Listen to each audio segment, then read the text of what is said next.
안녕하세요. 스토리를 탐구해 알려드리는 픽셀TV의 에디입니다. 1980년대 가성비로 큰 인기를 끈 무인양품. 그러나 2001년 큰 위기를 맞으며 400억 원의 적자, 게다가 일본의 극심한 장기 불황까지 도저히 미래가 보이지 않았습니다. 그러던 중 마세이 타다미스 사장이 취임해 고작 1년 만에 흑자로 전환. 도대체 어떤 마법을 부렸던 걸까요?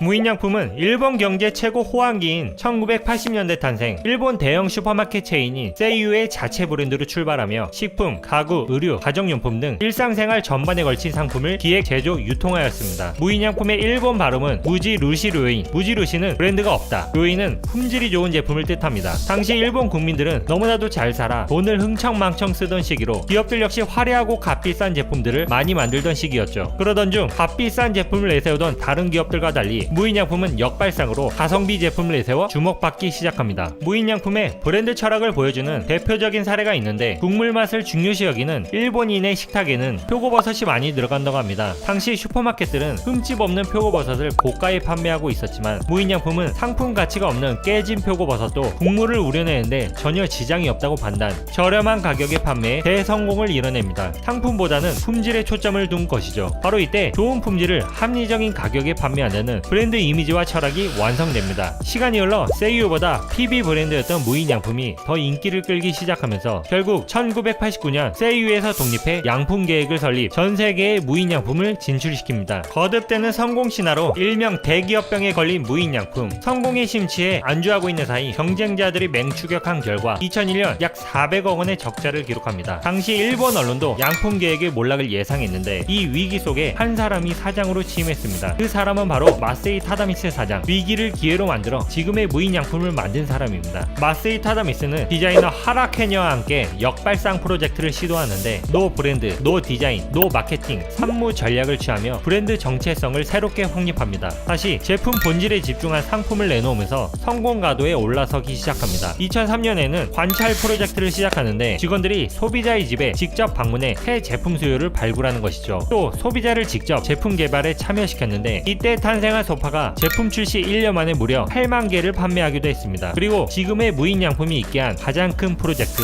무지그램. 제품 판매를 직원의 역량에만 의존, 퇴사하면 노하우도 사라져버려 회사 발전이 없다는 사실을 깨달은 마세이 타다미스 사장은 총 13권, 약 2000페이지에 달하는 매뉴얼북 무지그램을 제작해 직원들에게 배포합니다. 무지그램에는 인사말, 고개 숙이는 각도, 행동 양식 등 사소한 모든 것이 정리되어 있습니다. 엄청난 양의 매뉴얼에 직원들은 창의성을 방해한다며 반발했지만, 매뉴얼 도입 이후 매출이 크게 늘어나자 반대의 목소리도 쏙 들어갔다고 하네요. 마세이 타다미스 사장은 훗날 자신의 저서에서 무인양품 성공의 90%는 이러한 구조화 덕분이라고 말했습니다. 우리나라는 2003년 11월 서울 롯데 영플라자에 1호점을 열며 성공의 맛을 보았고, 이듬해 12월 롯데 상사가 40% 지분을 투자하며 무지코리아를 설립, 본격적인 한국 시장을 공략합니다. 그렇다면 무인양품이 한국에서 큰 인기를 누리는 이유는 무엇일까? 첫째, 1인 가구 증가. 1인 가구가 늘어나며 합리적인 소비 트렌드가 확산되기 시작합니다. 비싸고 큰 가구보다는 합리적인 가격에 자신의 개성을 드러낼 수 있는 가구나 소품을 추구하는 추세죠. 둘째, 홈퍼니싱 시장의 성장. 홈퍼니싱이란 집과 단양하다의 합성어로 내가 좋아하는 소품으로 자기 취향에 맞게 집을 꾸미는 것을 말합니다. 한국의 홈퍼니싱 시장 규모는 2015년 12조 원, 2023년이면 18조 원까지 늘어난다고 합니다. 이 같은 배경 덕분에 무인양품의 한국 매출은 2016년